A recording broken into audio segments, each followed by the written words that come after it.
Can you add self-driving features to your car after you've bought it? Hello, and welcome to Auto Be Careful, the place for car safety, news, and information. I'm Gene, and today we're going to take a look at the world of aftermarket advanced driver assist systems and some of the limitations they have that make them not as good as factory systems. In order to understand how older vehicles can have advanced driver assistance systems added, we first need to understand a little bit about how these systems work. I'm going to use our Mercedes as an example because it already has a factory-built advanced driver assistance system. There are a few key components to these systems.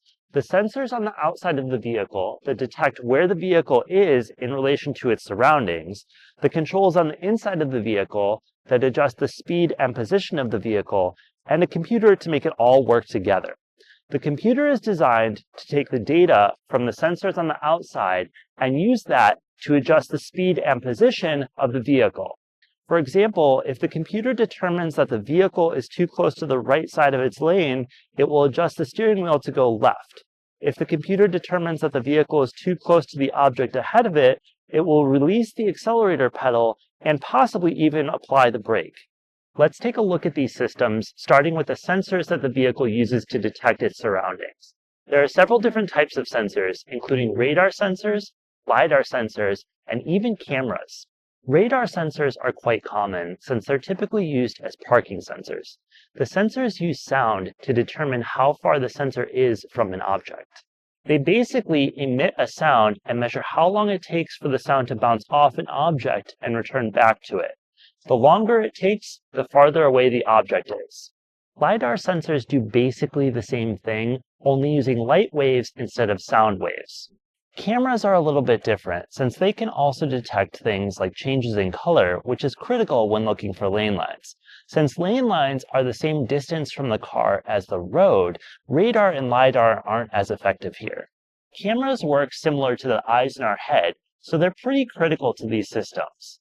They're so critical, in fact, that some manufacturers rely solely on cameras for their advanced driver assistance systems, even though radar and LiDAR are more accurate for measuring distance. Before we talk about the brain of the operation, aka the computer, we should talk about the vehicle controls. There are three controls that these systems typically use: the brake, the accelerator, and the steering wheel. The accelerator and brake are typically used for adaptive cruise control. If the vehicle detects there's an open road ahead, it will typically speed up to the limit set by the driver. If it's too close to the object ahead, it will slow down. Steering controls are used for lane keep assist and lane centering. The system will make minor adjustments to the vehicle's position to keep itself in the lane. Obviously, the vehicle needs a way to take the current position of the vehicle and the position of objects and other vehicles around it and make adjustments. That's where the computer comes in. The computer will take in data from the sensors that are on the vehicle and make adjustments to the speed or position of the vehicle. This is kind of like a human driver using their brain by taking in the sights and sounds around them and using their arms and legs to make those adjustments. So the question is, how good are these systems if they weren't installed from the factory? Surprisingly, in November of 2020, Consumer Reports rated one of these systems better than all of the factory-installed systems that it tested. Unfortunately, they only tested one aftermarket system at the time, and the results have not been repeated in the last 5 years. Nevertheless, the results are promising for anyone who is looking to add these features to their vehicle. While that information does appear promising, it comes with some pretty big caveats. The most updated version of the system that Consumer Reports tested 5 years ago is compatible with over 325 vehicles, but that's an incredibly small number when you consider how many vehicles are out there. I checked to see if we could get a kit that's compatible with either of our vehicles, and the answer is no.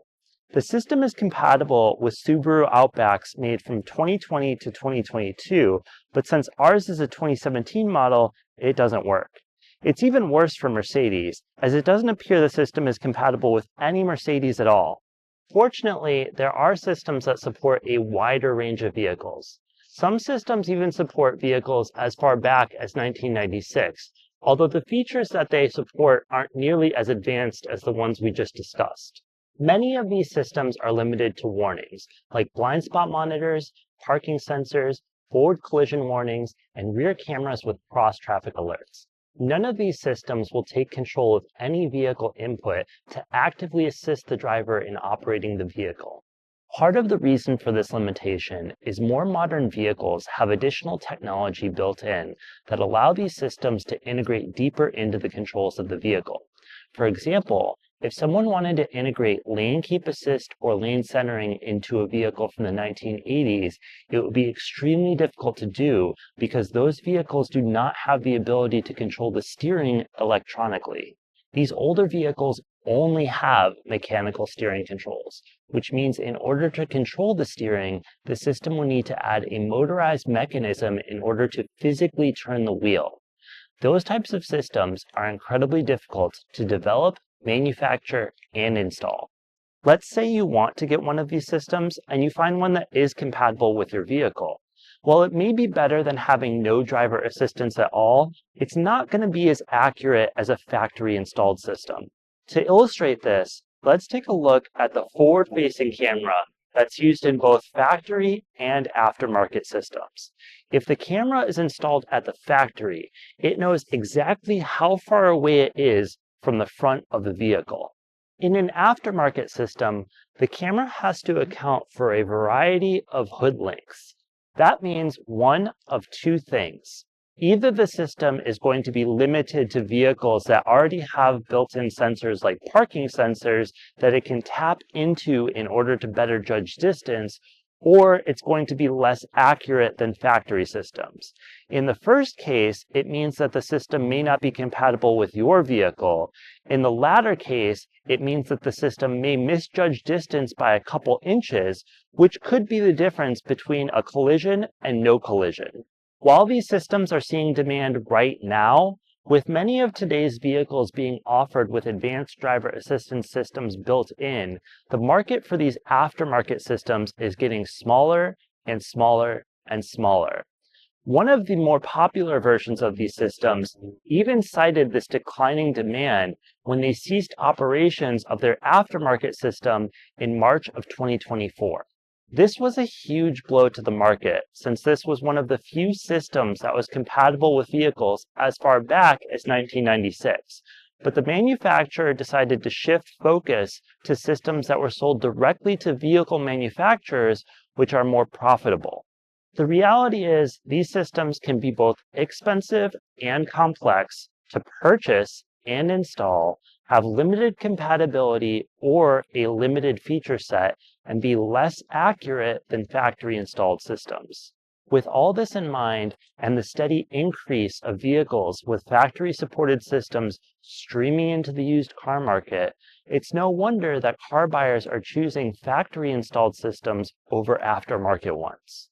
So that's a look at how older cars are getting new features through aftermarket advanced driver assistance systems, some of the limitations they have, and why people are choosing to stick with factory systems.